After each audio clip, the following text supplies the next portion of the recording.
በስመ አብ ወወልድ ወመንፈስ ቅዱስ አሐዱ አምላክ ብለን የቅዱስ ያሬድን ታሪክ እንጀምራለን። ያሬድ ማለት ሙራድ ማለት ነው። ብሔረ ሙላዱ አክሱም ነው። ትውልዱም ከዘርአ ሌዋውያን ነው። አባቱ አዳም እናቱ ታውክልያ ይባላሉ። ይህም ቅዱስ ከአባ ጊዲዮን ዘመዶች ወገን ነው። እርሱም በኢትዮጵያ ሀገር ከታነጹ አብያተ ክርስቲያናት ቀደምት ከአክሱም ካህናት ውስጥ ነው። እርሱም አስቀድሞ የክብር ባለቤት ጌታችን ሃይማኖት በውስጧ የተሰበከና በእመቤታችን ማርያም ስም የከበረች ናት።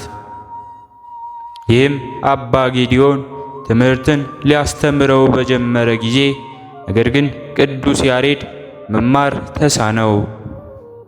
በአንዲት ዕለትም መምህሩ ተበሳጭቶ አሰናበተው። ከሐዘኑም ብዛት የተነሳ ከዛፍ ስር ተጠለለ። ወደ ዛፍ ላይም ሲመለከት አንዲት ትል ስትወጣ አየ። ትሉንም ከዛፉ እኩሌታ ደርሶ ሲወድቅ እንዲሁም አየ። 6 ጊዜ ከወደቀ በኋላ በሰባተኛው በጭንቅ ከዛፉ ላይ ወጣ። ቅዱስ ያሬድም የትሉን ትጋትና ድካም ባየ ጊዜ ወደ መንፈሳዊ መምህሩ ተመልሶ አባቴ ሆይ ይቅርታ አድርግልኝና እንደወደድክ አድርገኝ፣ እንዲሁም እማርልሃለሁ አለው። መምህሩም ተቀበለው። ከዚህ በኋላም ወደ እግዚአብሔር አልቅሶ ለመነ። እግዚአብሔርም ልቦናውን በመንፈስ ቅዱስ ብሩህ አደረገለትና በአጭር ጊዜ ውስጥ የብሉይና የሐዲስን መጽሐፍ ታወቀ። ዲቁናም ተሾመ። ከዚያ በኋላም በዚያን ወራት እንደ ዛሬው በከፍተኛ ቃል የመዝሙር ማህሌት የለም ነበር፣ በትሑት እንጂ። እግዚአብሔርም ከኤዶም ገነት 3 ወፎችን ላከለት። እነርሱም በሰው አንደበት ተናገሩት። ወደ ኢየሩሳሌም ሰማያዊትም አወጣው። 24ቱ ካህናተ ሰማይ የሚያመሰግኑትንም ማህሌታቸውን ተማረ። ትንቢተ ኢሳይያስ ምዕራፍ 6 ከቁጥር 2። ወደ መኖሪያውም ምድርም በተመለሰ ጊዜ በአክሱም ዳር ወደ ከበረች ቤተ ክርስቲያን በ3 ሰዓት ገባ። በታላቅም ቃል ሃሌሉያ ለአብ፣ ሃሌሉያ ለወልድ፣ ሃሌሉያ ለመንፈስ ቅዱስ፣ የጽዮንም ደገኛዋ ሰማይን ፈጠረ፣ ዳግመኛም እንዴት እንደሚሰራት የድንኳኑን አሰራር ለሙሴ አሳየው አስተማረውም አለ። ይህንም ምስጋና አርያም ብሎ ጠራው። የቃሉንም ድምፅ በሰሙ ጊዜ ንጉሡም ንግሥቲቱም ጳጳሱም ካህናቱም የመንግሥት ታላቆችና ሕዝቡ ሁሉ ወደ እርሱ ሮጡ፣ ሲሰሙትም ዋሉ። ከዚያም በኋላ ከዓመት እስከ ዓመት በየክፍለ ዘመኑ በክረምትና በበጋ በመጹና በጸደይ በአጽዋምና በበዓላት በሰንበትም እንዲሁም በመላእክት በዓል በነቢያትና በሐዋርያት በጻድቃን በሰማዕታት እንዲሁም በደናግልም በእነርሱ በዓል የሚሆን አድርጎ ከ3ቱ ዜማው ሠራ። ይኸውም እነዚህ 3ቱ ዜማዎች ግዕዝ፣ ዕዝል፣ አራራይ ናቸው። የሰው ንግግር፣ አእዋፍ፣ የእንስሳትና የአራዊት ጩኸት ከዚህ ከ3ቱ ዜማው አይወጣም።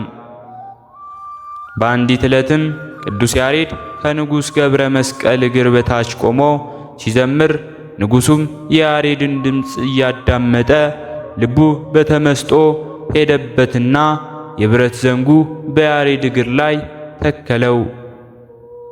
ከእርሱም ደምና ውሃ ፈሰሰ። ያሬድም ማህሌቱን እስከሚፈጽም አልተሰማውም ነበር። ንጉሡም አይቶ ደንግጦ በትሩንም ከእግሩ ላይ ነቀለ። ስለፈሰሰው ሰው የደምህ ዋጋ የፈለግከውን ለምነኝ ብሎ ለቅዱስ ያሬድ ነገረው። ያሬድም ላትከለክለኝ ማልልኝ አለው። ንጉሡም በማለለት ጊዜ ወደ ገዳም ሄጄ መነኩስ ዘንድ ማልልኝ አለው። ንጉሡም ሰምቶ ከመኳንቶቹ ጋር እጅግ አዘነ፣ ተከዘም። እንዳይከለክለውም መሐላውን ፈራ። እያዘነም አሰናበተው።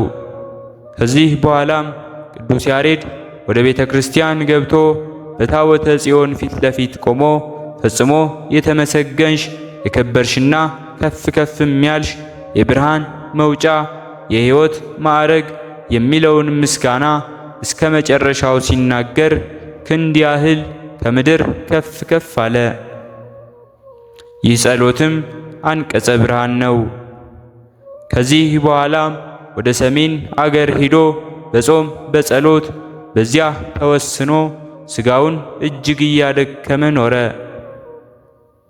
ገድሉን በዚያ በፈጸመ እግዚአብሔር ስሙን ለሚጠራ መታሰቢያውን ለሚያደርግ የምሕረት ቃል ኪዳን ሰጠው። ከዚህ በኋላም ተሰወረ። ለእግዚአብሔር ምስጋና ይሁን ለዘላለሙ አሜን። በሁለተኛነት የምናከብረው በዓላችንም ቅድስት ሐናን ነው። የእመቤታችን የቅድስት ድንግል ማርያም እናት የሆነችው ቅድስት ሐና ከኢየሩሳሌም አገር ከሌዊ ነገድ ከካህኑ አሮን ትውልድ የሌዊ የሚልክ ልጅ ከሆነ ለማጣት ልጁ ናት። ማጣትም 3 ልጆች አሉት። 3ቱም ሴቶች ናቸው። የታላቂቱም ስም ማርያም ናት። ሁለተኛው ስሟም ሶፊያ ናት። ሶስተኛይቱም ስሟ ሐና ናት። ታላቂቷም ማርያም ለባል ተድራ አዋላጅ የሆነች ሰሎሜን ወለደቻት። እርሷም መድኃኒታችንን ከወለደችበት ቀን ጀምሮ ስደቷም ወራት ከአረጋዊ ዮሴፍ ጋር እመቤታችን ድንግል ማርያምን ያገለገለቻት ናት። ሶፊያም ለባል ተድራ ለመጥምቁ ዮሐንስ እናቱ የሆነችውን ቅድስት ኤልሳቤጥን ወለደቻት። እኚህም ሰሎሜና ኤልሳቤጥ ለቅድስት ሐና የእህትማማቾች ልጆች ናቸው። ይህችንም ቅድስት ሐናን በስውር የምትሰራውን ገድሏንና ትሩፋቷን እንዳንጽፈው አንዘልቀውም። የተቻለን መጠን ቅድስናዋን ለመዘከር እንደይች ጻድቂቱ ሐናም መካን ነበረች። ልጅን ይሰጣት ዘንድ ወደ እግዚአብሔር ትማልድ ነበር። እርሷም በዚያ ወራት የመካኖቹን መባ ካህናቱ አይቀበሉም ነበርና እነርሱም ከሰው ወገን የሚደርስባቸውን ሽሙጥና ሐዘናቸውን ያርቅላቸው ዘንድ በቀንና በሌሊት ወደ እግዚአብሔር ይማልዱ ነበር። ሰውን የሚወድ እግዚአብሔርም ከዘራቸው ለዓለም ሁሉ መድኃኒት ይሆን ዘንድ መልካም የሆነ ሐሳባቸውን ተመለከተ። ክቡር ኢያቄምም 40 ቀን እስኪፈጸም በሊባኖስ ተራራ ውስጥ ቆሞ ይጸልይ ነበር። እግዚአብሔር የታዘዘ መልአክ በራእይ ተገለጸለትና ለዓለም ሁሉ ድህነት የሚደረግባት ዘር እንደሚሰጠው አበሰረው። በፍጹም ልብ አምኖ ከተራራው ወረደ። ለተመሰገነች ሚስቱም ለቅድስት ሐናም ከእግዚአብሔር የታዘዘ መልአክ የሰማውን ያንን ራእይ ነገራት። ቃሉም እውነት እንደሆነ እርሷም አመነች። ልዑል እግዚአብሔርንም አመሰገኑት። የተመሰገነች ቅድስት ሐናም ከእርሷም የሚወለደውን በዘመኑ ሁሉ ለቤተ እግዚአብሔር አገልጋይ ታደርገው ዘንድ ለእግዚአብሔር ስዕለትን ተሳለች። ከዚህ በኋላም ይህችን የከበረች ሕፃን ነሐሴ 7 ቀን ጸነሰች። እነሆ በዚያ ወራት ሳምናስ የሚባል ዘመዷ ሞተና አስከሬኑን እየዞረች ስታለቅስ ጥላዋ ከአስከሬኑ ላይ ቢያርፍበት ከአልጋው ብድግ ብሎ ሰማይና ምድርን ለፈጠረ የፀሐይ ጽድቅ እናቱ የሆንሽ እመቤቴ ሆይ ሰላምታ ይገባሻል ብሎ ለእመቤታችን በሐና ማኅፀን ሳለች መስክሮ ሰግዶላት ተመልሶ አርፏል። ሁለተኛም ኤልሳባን የምትባል አንድ አይነ አክስት ነበረቻት። የቅድስት ሐናን ሆድ በእጇ ድስስ አድርጋ አይኗን ብትዳስስ አይኗ በርቶላት አይታለች። በዚያን ጊዜ አይሁድ የቅናት መንፈስ አደረባቸውና ሐናና ኢያቄም ምን ይወልዱ ይሆን?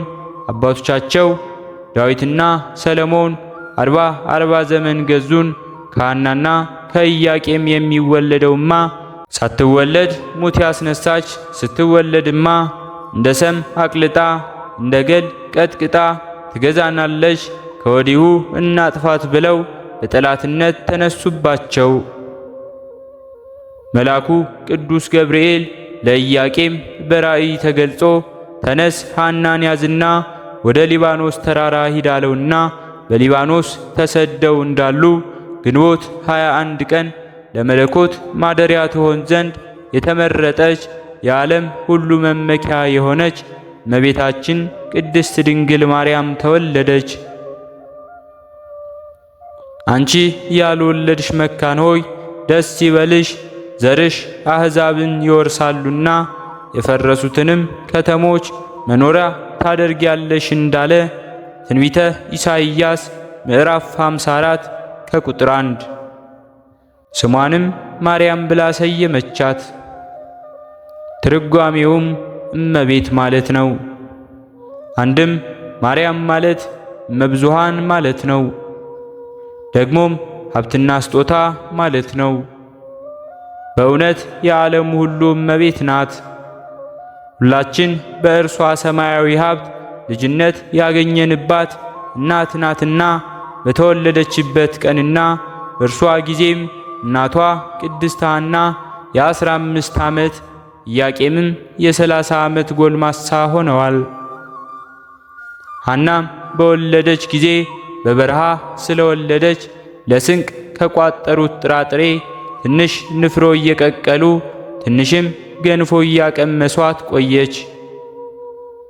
ከዚያም ሲወርድ ሲዋረድ ዛሬም በልማድ በሀገራችን ይህን በማሰብ ግንቦት 1 ቀን ንፍሮ በማብሰል ይበላል።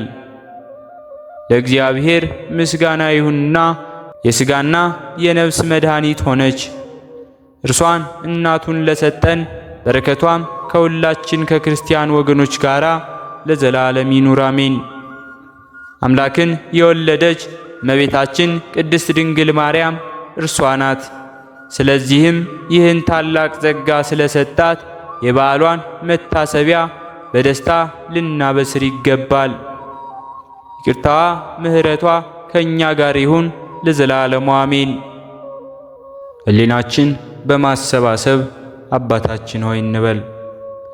አባታችን ሆይ በሰማያት የምትኖር፣ ስምህ ይቀደስ፣ መንግሥትህ ትምጣ፣ ፈቃድህ በሰማይ እንደሆነች እንዲሁም በምድር ላይ ትሁን። የዕለት እንጀራችንን ስጠን ዛሬ፣ በደላችንንም ይቅር በለን እኛም የበደልነውን ይቅር እንደምንል፣ አቤቱ ወደ ፈተናም አታግባን ከክፉ ሁሉ አድነን እንጂ መንግሥት ያንተ ናትና ኃይል፣ ክብር፣ ምስጋና ለዘላለሙ አሜን። እመቤታችን ቅድስት ድንግል ማርያም ሆይ በመልአኩ በቅዱስ ገብርኤል ሰላምታ ሰላም እንልሻለን። በሐሳብሽ ድንግል ነሽ፣ በሥጋሽም ድንግል ነሽ። አሸናፊ እግዚአብሔር እናት ሆይ ሰላምታ ላንቺ ይገባሻል። ከሴቶች ሁሉ ተለይተሽ አንቺ የተባረክሽ ነሽ፣ የማኅፀንሽን ፍሬ የተባረከ ነው። ጸጋን የተመላሽ ቅድስት ሆይ ደስ ይበልሽ፣ ልዑል እግዚአብሔር ካንቺ ጋር ነውና ከተወደደው ልጅሽ ከጌታችን ከመድኃኒታችን ከኢየሱስ ክርስቶስ ዘንድ ይቅርታውንና ምሕረቱን ለምኝልን ኃጢአታችንንም ያሰርይልን ዘንድ ለዘላለሙ አሜን። ስለነበረን ጊዜ ሁሉ የአምላካችን የልዑል እግዚአብሔር ስሙ ዛሬም ዘወትርም የተመሰገነ ይሁን። አነሳስቶ ላስጀመረን አስጀምሮ ላስፈጸመን ለልዑል እግዚአብሔር ምስጋና ይሁን። ከዚህ በላይ እንድንሰራ አገልግሎቱ በሰፊው ይሰጥ ዘንድ በሀገር ውስጥም በሀገር ውጭም ያላችሁ ይህንን መንፈሳዊ ቻናል ላይክ፣ ሰብስክራይብ፣ ሼር በማድረግ ድጋፋችሁን ታሳዩን ዘንድ በትህትና እንጠይቃለን። ያላችሁን ሐሳብ አስተያየት በኮሜንታችን ስር ላይ አስቀምጡልን። ወስብሐት ለእግዚአብሔር ወለወላዲቱ ድንግል ወለመስቀሉ ክቡር። ይቆየን።